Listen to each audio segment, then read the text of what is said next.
Everyone, कैसे हैं आप सब लोग। आप सभी का स्वागत है आपके अपने यूट्यूब चैनल वंदना अकेडमी में। आज हम रस खान से रिलेटेड क्वेश्चन लेके आए हैं जो कि बहुत ही ज्यादा जरूरी है। अगर हमारा सब्जेक्ट हिंदी है, हमको बीपीएससी टीआरई का पेपर देना है या यूसीजी नेट का पेपर देना है या फिर यूपी टीजीटी या यूपी पीजीटी हो या कोई भी कंपटीशन लेवल का पेपर हो जिसमें हिंदी आता हो, तो उसमें ऐसे क्वेश्चन रस खान से रिलेटेड पूछे ही जाते हैं। तो आप लोग पढ़िए, देखते हैं रस खान का उल्लेख की। इसमें सिर्फ रस खान का ही ग्रंथ है, रस खान से ही रिलेटेड क्वेश्चन है और कुछ नहीं है। रस खान का उल्लेख किस ग्रंथ में मिलता है? 252 बैसोड़ की वार्ता में मिलता है, वार्ता में मिलता है। रस खान के प्रसिद्ध ग्रंथ प्रेम वाटिका का रचना काल क्या है? तो है हमारा 1614 ईस्वी। कितना है? 1614 ईस्वी। रस खान ने कृष्ण का लीला गान किन छंदों में किया था? तो सवैया, कवित और दोहा छंदों में किया था। किसमें किया था? सवैया, कवित और दोहा छंदों में किया था। रस खान के आराध्य का क्या नाम था? रस खान के आराध्य का नाम था भगवान श्री कृष्ण। क्या नाम था? भगवान श्री कृष्ण। और ये पांचवा क्वेश्चन हमारा जो है, रस खान के आराध्य और लीला की भूमि की संबंधित कौन सा छंद, इसको आप लोग देख लीजिए, क्योंकि अगर इसमें पढ़ेंगे तो वीडियो लंबी हो जाएगी, तो आप लोग इसको जरूर देख लीजिएगा, इम्पोर्टेंट है। रस खान का जन्म का तथा निधन किस वर्ष में हुआ था? 1530 से लेकर 1533 ईस्वी के बीच में जन्म हुआ था और 1618 के आसपास निधन हुआ था। तो कब हुआ था? 1530 से लेकर 1533 ईस्वी के बीच जन्म हुआ था तथा 1618 के आसपास निधन हुआ था। रस खान किस कुल में उत्पन्न हुए थे? तो रस खान सूर वंश यानी शेरशाह सूरी के बादशाह वंश में थे। किस में थे? शेरशाह सूरी के बादशाह वंश में थे। रस खान की दीक्षा गुरु व संप्रदाय का क्या नाम था? स्वामी विठलदास जी बल्लभ संप्रदाय। क्या था? स्वामी विठलदास जी बल्लभ संप्रदाय। रस खान की कृतियों का क्या नाम था? सुजान, रस खान, प्रेम वाटिका, दान लीला और अष्टयाम। क्या था? अष्टयाम। और अब आ गया हमारा 11वां क्वेश्चन है, सुजान रस खान में कैसे और कितने छंद संग्रहित है? तो 181 सवैया है और 17 कवित है, 12 दोहे तथा 4 सोरठे। 12 दोहे तथा 4 सोरठे हैं। अब हमारा आ गया 12वां क्वेश्चन, प्रेम वाटिका एवं दान लीला में कितने छंद पर्याप्त हैं? तो कितने हैं? क्रमशः 53 दोहे एवं 11 छंद। किसने हैं? 53 दोहे एवं 11 छंद। अष्टायाम किसकी रचना है? तो प्रातः जागरण में रात्रि सायं प्रयत्न, कृष्ण की दिनचर्या एवं विविध क्रीड़ाओं एवं दोहे का वर्णन है। किसका है? दोहे का वर्णन।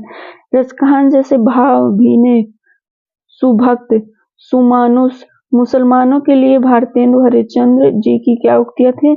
इन मुसलमानों हरिजन पर कोटीन हिंदवारिये। रस खान की कविता में किन रसों का प्रधानता है? तो किसका है? श्रृंगार रस एवं वात्सल्य का। श्रृंगार रस और वात्सल्य का। रस खान किस काल के कवि हैं? तो रस खान किस काल के कवि हैं? रस खान भक्ति काल के कवि हैं। किस काल के कवि हैं? भक्ति काल के कवि हैं। उस मुसलमान कवि का नाम बताइए जिसने हिंदू के आराध्य भगवान श्री कृष्ण की आराधना की। तो किसने की थी? इसमें हमारा हो जाएगा रस खान।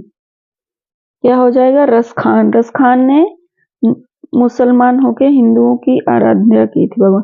शाही जीवन त्याग कर रस खान कहाँ आए थे? शाही जीवन त्याग कर रस खान कहाँ आए थे? इसमें हमारा 18वां क्वेश्चन में कौन सा हो जाएगा? गोवर्धन धाम। कहाँ आए थे? गोवर्धन धाम आए थे। प्रेम वाटिका में कितने दोहे हैं? तो 19वां में हमारा हो जाएगा घा। कितने दोहे हैं? 24। कितने दोहे हैं? 25 दोहे हैं। प्रेम वाटिका में कितने दोहे हैं? 25 दोहे हैं। सुजान रस खान के कितने पद हैं? सुजान रस खान के कितने पद हैं? तो सुजान रस खान के 139 पद हैं। कितने पद हैं? 139 पद हैं।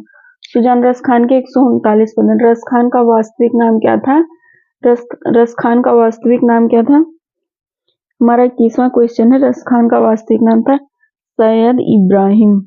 क्या था? सैयद इब्राहिम। रस खान का वास्तविक नाम था सैयद इब्राहिम। रस खान के किस प्रकार के काव्य का सृजन किया गया है? तो प्रबंधन काव्य का किया गया है, महाकाव्य का किया गया है, मुक्त काव्य का किया गया, इनमें से किसी का नहीं किया गया है। हमारा 22वां क्वेश्चन का हो जाएगा का वाला प्रबंधन काव्य। क्या हो जाएगा? प्रबंधन काव्य हो जाएगा। दान लीला किसकी रचना है? भूषण की है, घनानंद की है, बिहारी की है, रस खान की है। तो किसकी है? इसमें हमारा घा वाला सही हो जाएगा रस खान की। कौन किसकी है? रस खान की है। घा वाला सही हो जाएगा रस खान की है। रस खान की कविता में किस प्रकार की व्यंजना है?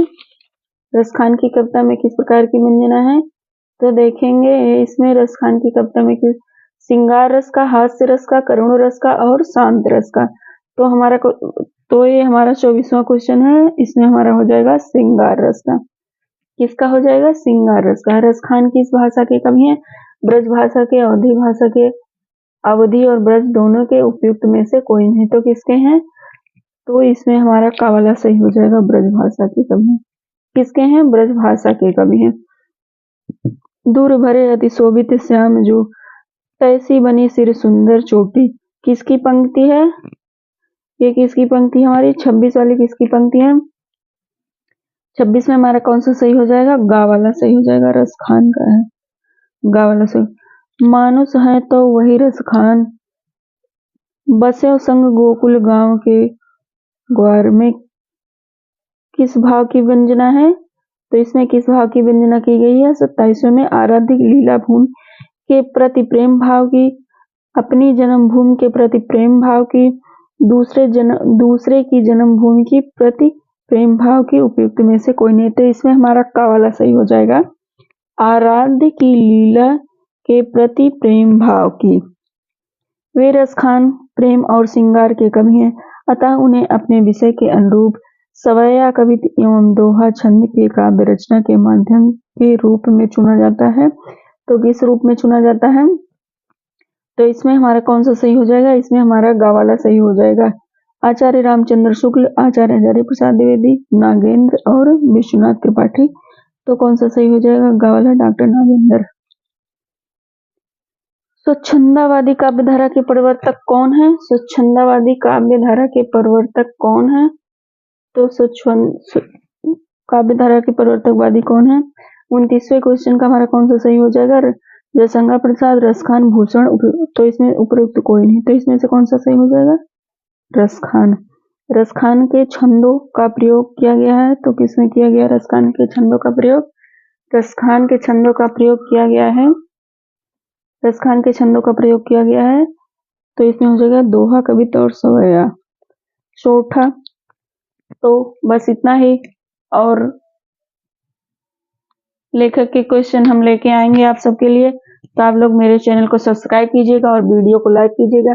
रस खान के